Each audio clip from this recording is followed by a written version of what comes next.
네, 오늘은 다툼을 통한 교훈이라는 제목으로 말씀 전하도록 하겠습니다. 네, 특별히 우리 C채널에 오신 분들 이렇게 다시 만나게 되니까 문득 우리가 한 2개월 전에 독일에서의 뜨거웠던 날들이 기억이 납니다. 지난 9월 말부터 10월 초까지 우리는 독일에 있었죠. 2018년 재패, 저마다의 추억을 가지고 있는 개교일에 어쩌면 건국 이래 최대의 교육 프로젝트가 아니었나라는 그런 생각을 해봅니다. 그곳에서 저는 2번의 주일을 보냈습니다. 2번의 주일. 첫 번째 주일 때 방문한 독일의 현지 교회가 있었습니다. 이제 저희 재패도 홍보할 겸 우리 같이 팀원이 됐던 분들과 함께 독일의 한 현지 교회를 방문했는데요. 해외의 한인교회를 방문하는 건 굉장히 은혜스러운 일입니다. 왜냐하면 한국에서의 교회의 분위기와 많이 다를 뿐만 아니라 또 해외에 내가 나가 있다라고 하는 건 뭔가 특별한 일 때문에 제가 나가 있는 건 아닙니까? 이 가운데서 이곳 현지에서 하나님은 나에게 어떤 말씀하실까라는 그 기대감이 있는 거예요. 독일의 현지 교회를 방문을 했는데요. 역시 생각했던 대로 예상됐던 대로 너무 은혜로운 거예요. 교회 분위기도 너무 좋고요. 찬양도 너무 잘하시고요. 독일에는 이제 그 성악을 전공하시는 분들이 많아요. 그래서 찬양도 성가대 찬양 또 그냥 그 예배 중 그 회중 찬양도 얼마나 은혜스러웠는지 모릅니다. 게다가 목사님의 말씀도 우리 이제 조금 있으면 우리 교직원 여러분들과 함께 교회의 사명론에 대해서 한번 만나서 우리 말씀을 전할 일이 있을 텐데요. 정말 그 한인교회가 가지고 있는 그 사명을 너무 잘 감당하는 그런 교회였어요. 하여튼 거기서 보낸 그 주일 예배가 너무너무 기억이 많이 남았습니다.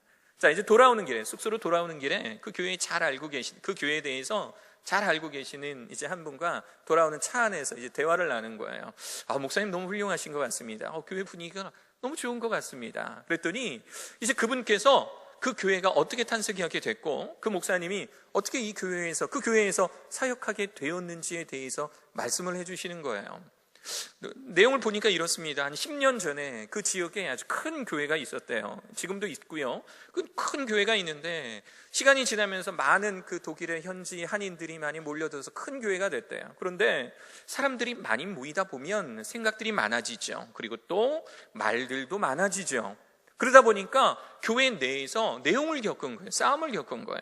그래서 거기서 사역하던 목회자들 중에 거의 절반 정도가 다른 교회로 가거나 또는 한국으로 귀국하게 됐고 또 그 교회에서 열심히 신앙생활 하던 분들도 교회에 적잖이 실망을 해서 교회를 떠나거나 다른 교회로 가거나 아니면 자연스럽게 한국으로 귀국하게 되었다라고 해요.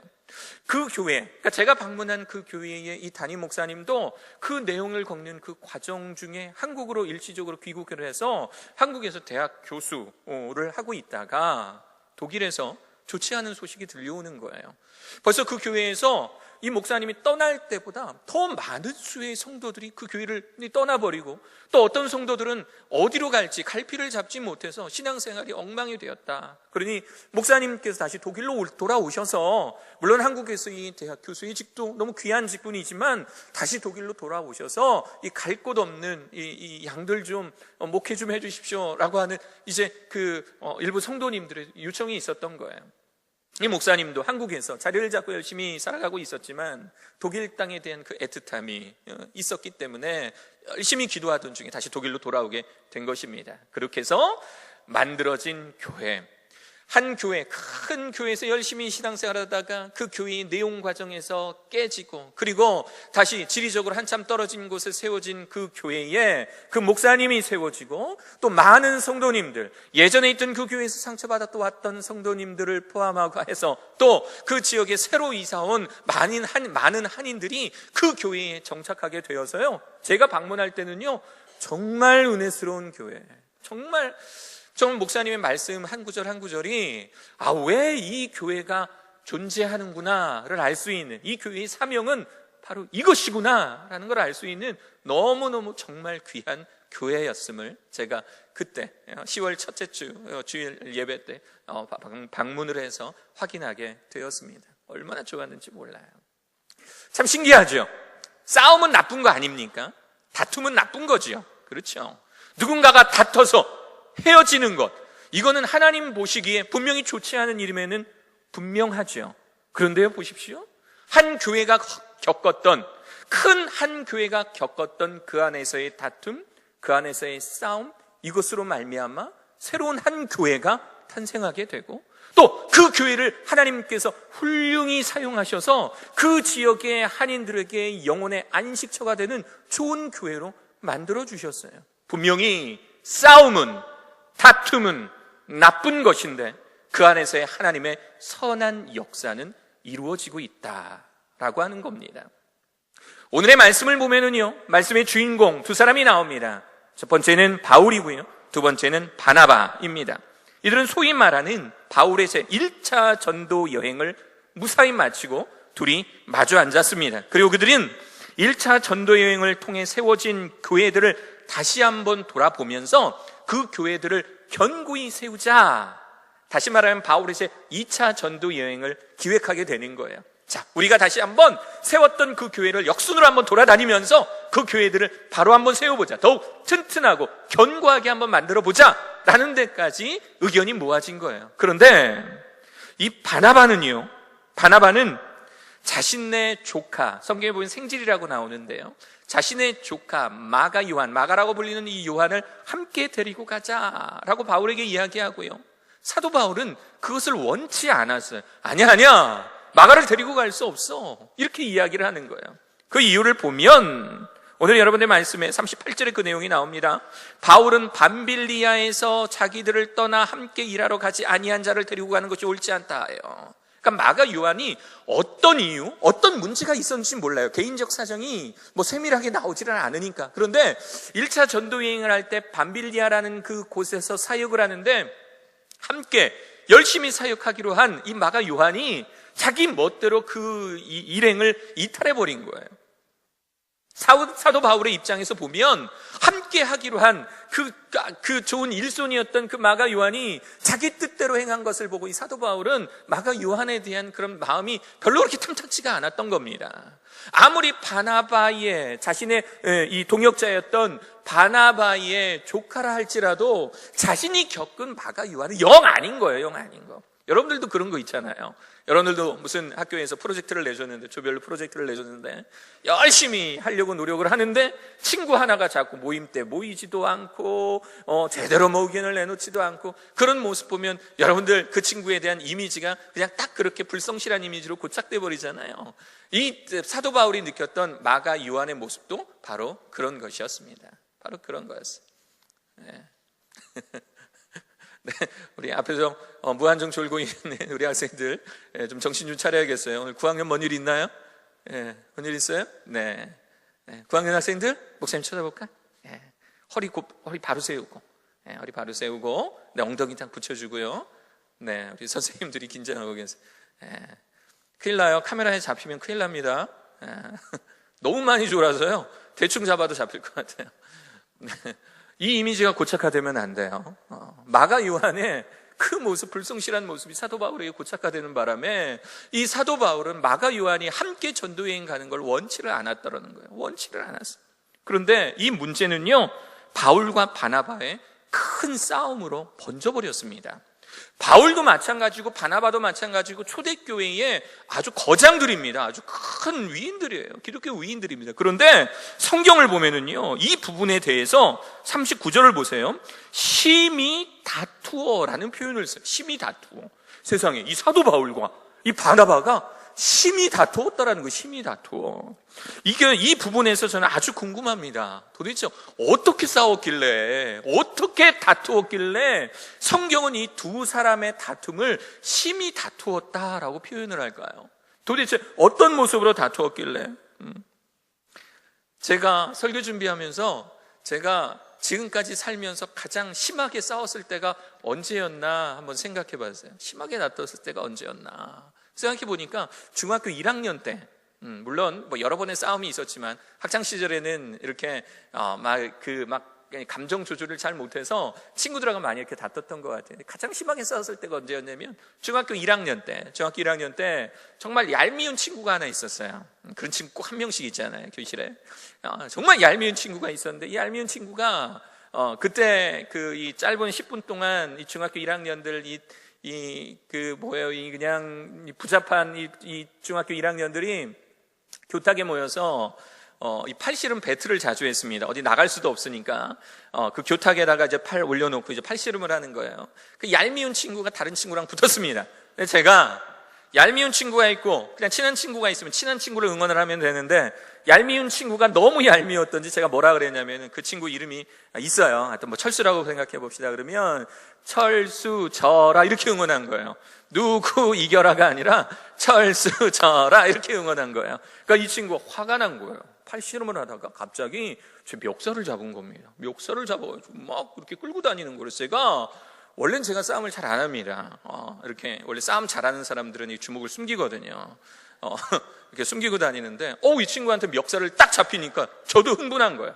뒤로 밀려날 때, 물리 역학을 좀 아시는 분들은 좀 이해가 될 텐데, 뒤로 물러날 때 그 친구의 목덜미를 잡고요, 제 오른쪽 무릎으로 그 얼굴을 그냥 팍 찍어버렸어요. 생각만 해도 후련하지 않습니까? 이렇게 니킥으로 딱 이렇게 했어요. 정말 최용만한테 한번 맞은 그 밥시합이 뒤로 넘어가는 것처럼 이 친구가요 코를 부여잡고 뒤로 확 넘어가는 거예요. 우와, 정말 그러면 안 되는데 그땐 그랬어요.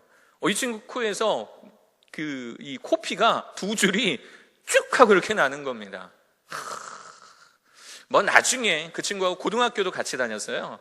뭐 그런 어렸을 때의 추억이 있어서 그런지 고등학교 올라가서는 꽤 이렇게 절친한 친구 사이로 이렇게 발전을 했는데, 가장 심하게 싸웠던 적이 바로 그때, 이 친구가 제 멱살을 잡고 제가 이 친구의 니꾸를 한 방으로 이렇게 보냈던 어떤 그런 싸움으로 바나바와 바울이 싸웠을까라는 생각도 해봐요. 이 두 사람이 예수 그리스도로 인해서 변화되고 이제 복음을 전하였던 이 두 사람이 성경은 심히 다퉜다라고 하는데, 혹시 이렇게 물리적으로 싸웠을까? 또는 욕하면서 싸웠을까? 너무 궁금한 거예요. 어떻게 싸웠든 이 싸움이 매우 심각했던 것은 분명합니다. 심히 다투었더라. 그런데요, 이 싸움을 통해서 이 두 사람은 매우 중요한 선택을 하게 됩니다.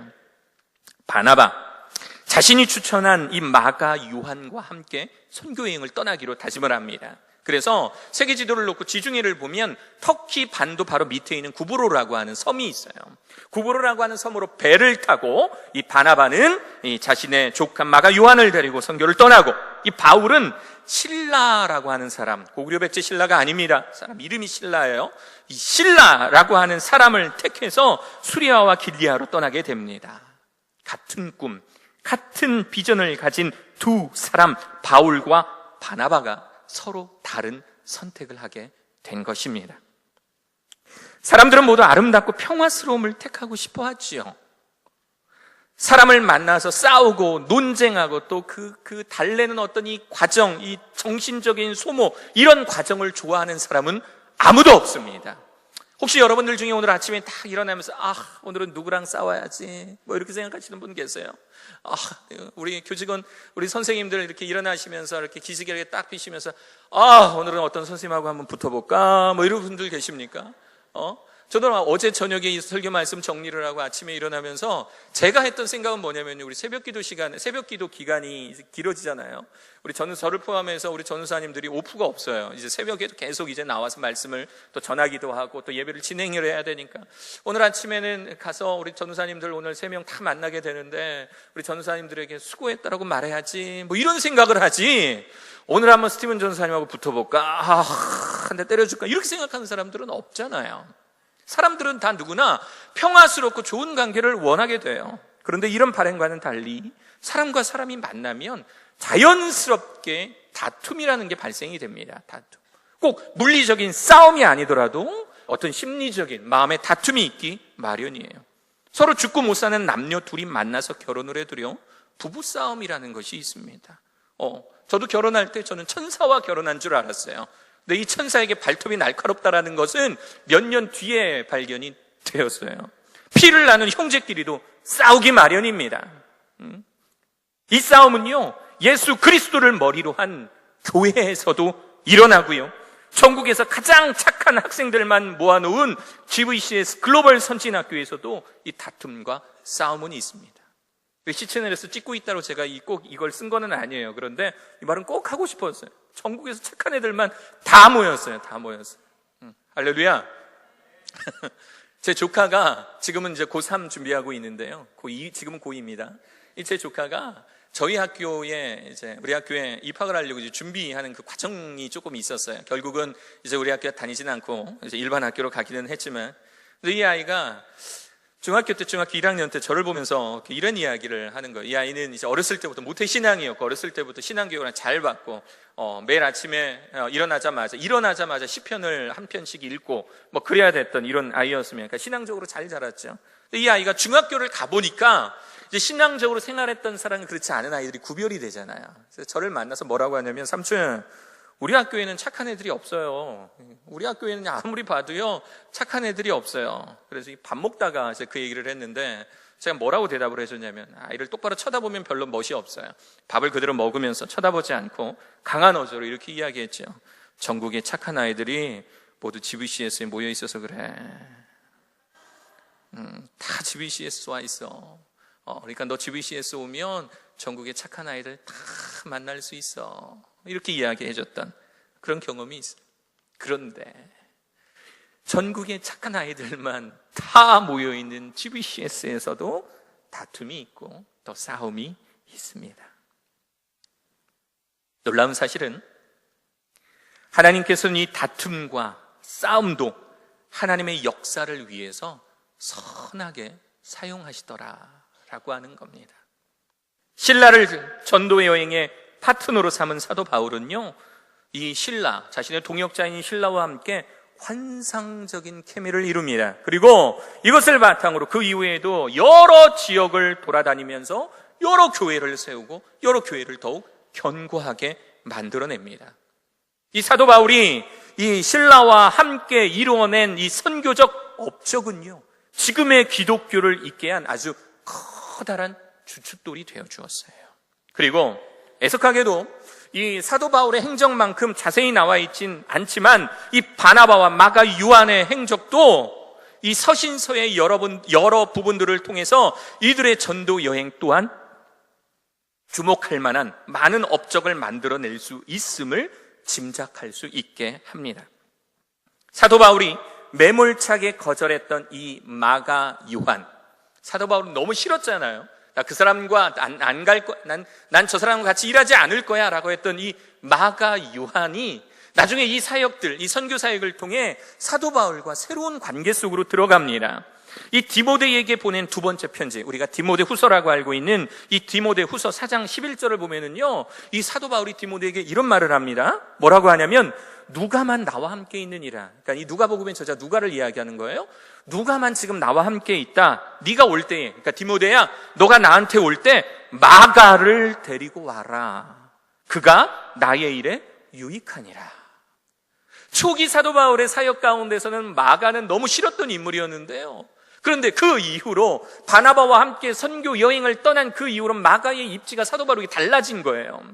이 마가는 사도 바울에게 그렇게 마음에 들지 않았던 인물이었는데 전도 여행을 통해서 깨지고 변화되고 더욱 단련되어져서 후기 사도 바울에게 있어서는 이 마가는 꼭 자신의 사역에 필요했던 사람으로 변모된 겁니다. 마가가 나의 일에, 나의 이 사역에 유익한 사람이다. 또 골로새서 4장 10절을 보면 훗날 마가 요한이 바울에게 매우 특별한 사람이 되었음을 짐작케 하는 부분이 나와요. 골로새서 4장 10절, 나와 함께 갇힌 아리스다고와 바나바의 생질 마가와, 그리고 가로 열고 이 마가가 어떤 인물인지에 대해서 설명한 거예요. 뭐라고 설명하냐면, 이 마가에 대하여 너희가 명을 받았으며, 내가 이전에 이미 너희들에게 말을 했지. 이 말을 했지. 그 말이 어떤 말이냐면, 그가 이르거든 영접하라. 마가가 전도 여행 중에, 이 선교 여행 중에 너희에게 가면, 골로새 교회에 가면 그 마가를 영접하라는 거예요. 잘 대접해 주라는 거예요. 잘 대접해 주라는 거. 이전과는 많이 다른 사도 바울과 마가의 관계라는 거 짐작이 가시죠? 그 이전에는 나처럼 마가, 배신자 마가, 저런 책임감 없는 마가와 함께 일하지 않을 거야. 그런데 후기 사도 바울의 이 사역 가운데 이 마가는 굉장히 절친한, 사도 바울의 사역에 매우 유익한 그 한 사람으로 바뀌었다라고 하는 겁니다. 더욱 놀라운 사실, 이 책임감 없고 사명감 없던 마가 요한은 우리가 알고 있는 마가복음의 저자가 되었다라는 사실입니다. 자신의 혈육인 삼촌 바나바의 철저한 지도가 없었다면 마가는 지금의 마가가 아니었을 것입니다. 분명 전도 여행의 경험이 마가를 변화시켰던 것이지요. 결론적으로 본다면 이 싸움은 꼭 필요한 싸움이었던 겁니다. 바울이 1차 전도여행을 마치고 이 바나바와 마주 앉아서 2차 전도여행을 기획하던 이 과정 중에 싸워야 했던 이 싸움은 결과론적으로는 꼭 필요했던 싸움이었던 거예요. 사도 바울은 신라와 함께 더욱 많은 곳을 다니며 복음을 전파하게 되었고, 제대로 알려지지는 않았으나 바나바는 조카 마가와 함께 분명히 훌륭한 일을 해내었을 것입니다. 마가 요한이 이렇게 훌륭한 교회 지도자가 된 것을 보면 독일에 잘 나가던 교회가 내용을 겪으며 목회자들이 나가고 성도들이 흩어짐으로 말미암아 그 지역에 꼭 필요한 또 다른 교회가 세워진 것처럼 결론적으로 하나님은 당신의 선한 사역을 위해서 우리의 다툼과 싸움까지도 사용하고 계신 것이지요.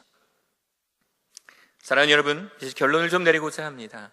혹시 이곳에 최근 누군가와의 다툼으로 인해서 또 누군가와의 싸움으로 인해서 마음에 불편함이 있는 분들 혹시 계십니까?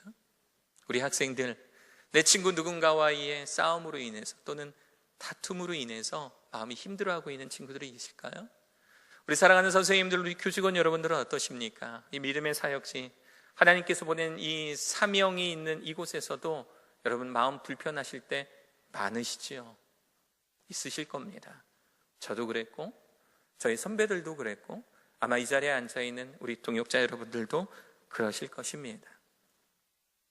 어떤 종류의 싸움이든 말싸움이든 욕 배틀이든 물리적인 싸움이든 UFC, 이종격 투기를 방불케 하는 싸움이든 그 싸움으로 인해 마음이 불편한 사람 분명히 있을 것입니다.